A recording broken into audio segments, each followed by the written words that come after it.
বিশ্বজিৎ কালি পাইকানৰ যিটো ঘটনা তাৰ বিষয়ে অসমবাসী অৱগত আৰু পাইকানৰ ঘটনাৰ লগত জড়িত কেইবাটাও অভিযুক্তক ইতিমধ্যে আৰক্ষীয়ে গ্ৰেপ্তাৰ কৰিছে আৰু পাইকানৰ যিটো পৰিস্থিতিৰ উদ্ভৱ হৈছিল সেই পৰিস্থিতি যাতে আজিৰ দিনটোত উদ্ভৱ হ'ব নোৱাৰে তাৰ বাবে ৰেপিড একশ্যন ফ'ৰ্চ নমাই দিয়া হৈছে আৰক্ষী প্ৰশাসনে কঠোৰ দৃষ্টি ৰাখিছে গোটেই বিষয়টো সন্দৰ্ভত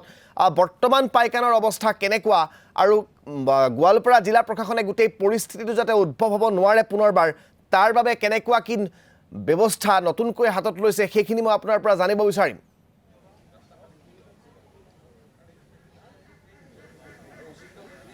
হয় ৰাজদীপ এতিয়া ক'ব লাগিব যে পাইকান সংৰক্ষিত যে বনাঞ্চল আছে তাতে এতিয়া শান্তিপূৰ্ণভাৱে চলি আছে কাৰণ কালি যি এক উত্তপ্ত পৰিস্থিতিৰ সৃষ্টি হৈছিলে তাৰপিছত দেখা গৈছে যে আৰক্ষী প্ৰশাসন কঠোৰ হৈছে সষ্টম হৈছে আৰু কালি আবেলিৰ ভাগত ক'বলৈ ৰেপিড একশ্যন ফ'ৰ্চ 200 জনকে ৰেপিড একশ্যন ফ'ৰ্চ ইয়াত আহি পৰিছে পাইকান সংৰক্ষিত বনাঞ্চলত আৰু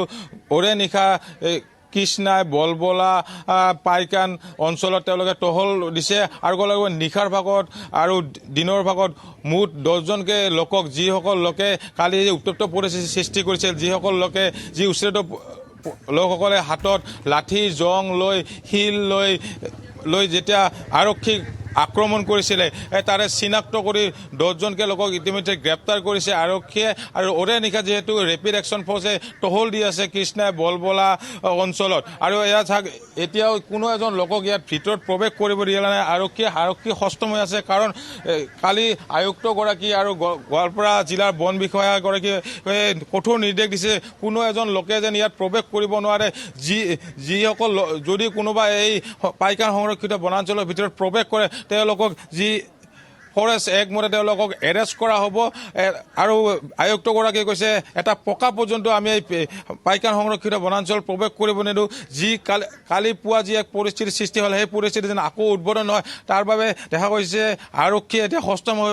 আছে তাৰ যি বিদ্যাপাৰা বেতবাৰী অঞ্চলত এতিয়া আৰক্ষীয়ে টহল দি আছে ওৰে নিশাৰ পৰাই পুৱাৰ ভাগত কাৰণ কোনো এজন লোকে যেন এই পাইকান সংৰক্ষিত বনাঞ্চলত প্ৰৱেশ কৰিব নোৱাৰে আৰু কালি সন্ধিয়াৰ ভাগত ক'ব লাগিব এই ধুবুৰীৰ সাংসদগৰাকী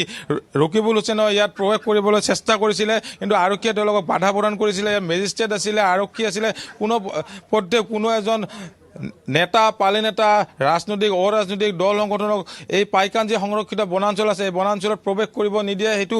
কালি আয়ুক্তগৰাকী আৰু বন বিভাগগৰাকীয়ে কৈছে কাৰণ কোনো লোকে যদি ইয়াত ভিতৰত পাইকান সংৰক্ষিত বনাঞ্চলত প্ৰৱেশ কৰিব বিচাৰে তেওঁলোকক ফৰেষ্ট একমতে এৰেষ্ট কৰা হ'ব আৰু যিহেতু যি কালি ঘটনা সংঘটিত হ'ল যিসকল উচ্ছেদিত পৰিয়ালে যি হাতত লাঠি জং শিল লৈ যি আৰক্ষীক প্ৰথমে যি আক্ৰমণ কৰিছিলে এই আক্ৰমণ ফলত যেতিয়া আৰক্ষীয়ে নিজৰ প্ৰাণ বচাবৰ কাৰণে তেওঁলোকে কিন্তু দৌৰ মাৰিবলগীয়া হৈছিল কাৰণ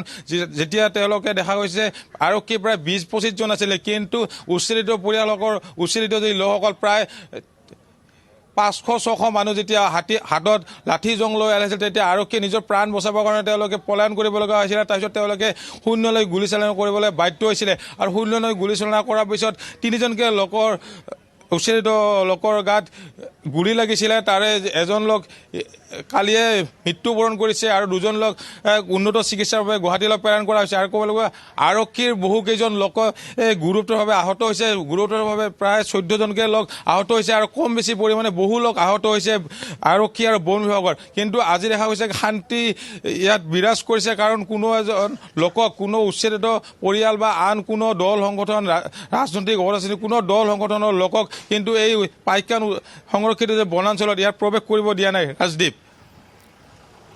নিশ্চয়কৈ বিশ্বজিৎ আপোনাক এই মুহূৰ্তত ধন্যবাদ জ্ঞাপন কৰিছোঁ গোটেই বিষয়টো সন্দৰ্ভত আমাক জনোৱাৰ বাবে